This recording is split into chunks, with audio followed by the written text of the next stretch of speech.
Well, we're here at the CCA Yes, sir. workbench, and Dave, Rigs and Techniques, certainly you got a whole bunch of rigs going Yes, on I do. here, It's so a let's lot just of- get into it. Well, you know, I grew up bass fishing, but I kind of got out of bass fishing right about the time this wacky rig came around. I was familiar with the Texas rig and the Carolina rig. But the wacky rig kind of came on when I started doing a lot of saltwater fishing, and I never really paid much attention to it because I thought it was kind of goofy, I'll be honest with you. It seemed like everybody was using a big bubblegum pink worm when they were doing it back then, and I just thought it was goofy, but I was wrong, just like I was about bottled water and, you know, stuff like that. I'd be rich, I guess, if I wasn't wrong all the time. But you know, the traditional part of it is they use a stick bait and or a regular finesse worm and hook it right in the middle. Right. And what you do is you let that sink, and when it sinks, it gives a little wobble and shimmy to it. As it sinks, it might go off in one direction or the other, and it usually gets bit on the drop. So, and what they've come around to now is they've been using these stick baits a lot. You know, these really stiffer, short stick baits like these Yums and Yamamotos, and they're kind of like a little slug-like thing. They're a Cinco. A Cinco. Cinco.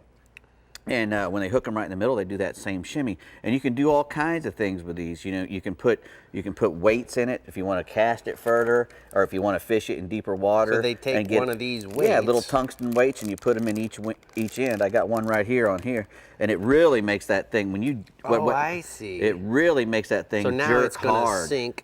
It's going to Right. go, this part's going to be leading it downward. Could be, or you could put it in both ends like I've done right here. And when you get that thing down to the bottom and you start snapping it up, it looks like a crawdad doing that, you know, the up, you know, when a crawdad goes backwards, right, that's right. what it'll look like when it comes up off the bottom. And if you want to add glass rattles, that'll add weight and sound. I got one here that I put some 5mm rattles, and it's a little heavier, and it makes a little clicking sound every time it clicks up.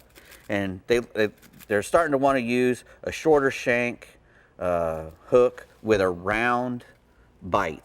For some reason, they say that the round bite works better. So all the jigs and Not stuff. a circle hook, but something No. where the point kind of comes back. Yeah, it's coming straight back, and it's got a round bend. I don't know if it's because they like doing it. I have no idea. I guess they just get a better bite out of it. And Right. they'll also use a jig head if you're fishing in real deep water. You can use a jig head with Notice it. this one's got a weedless, A so weedless that if you're part. fishing in A some lot heavy of times cover- they'll use these bigger ones in the pre-spawn and right as a post-spawn, and then when it gets hot, they'll use the smaller ones because they get a little. So you talked to some of our captains in Well, Texas, did you? yeah, I did a lot of reading. But besides, there's a lot of different ways to hook these things too. These guys have started to use these O-rings, and what this does is it gets you more shots out of your worm. You can catch 3 or 4 fish on that worm because you're not ripping through the worm. You know, when you hook not it traditionally, tearing. you're going right through the middle. So So if a fish comes up and bites Yeah. this, hold on to that hook. yeah, he's going to come right through there. It's going to tear it. Right. And so now you're going through a worm. But Right. in this, Yeah. what happens? Yeah, usually, hopefully, he'll just grab that hook and you'll get it all back. It's kind of like bridling your worm. Exactly. And what they'll do, they'll use this little tool like this.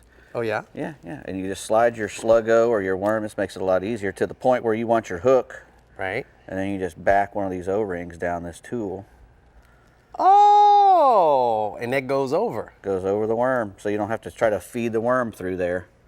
And then you just put your I like put your that hook through little there. deal. And So this is a cool little deal. And another thing you have to remember, you don't have to use these finesse worms or a traditional worm or the slinkos or stinkos or whatever you want to call them. You can use Cincos. A cinco. You can use a crawl, a tube. When a crawfish is on the bottom, sometimes they'll go sideways. So if you pull this thing along sideways, just if you hook it just like a regular, here's a better one, without the jig head. But you can put a jig head on it as well. But you pull a crawdad or a tube or a fluke, a Bass Assassin fluke, any of the flukes that we use, you can put those in the same way, and they'll do that same good side to side slinky down. So sink. is it safe to say that bass fishing is a little sideways? It is this and this, I'll tell you that. It goes completely sideways. Completely Hey, that sideways. was some good sideways action. No worries.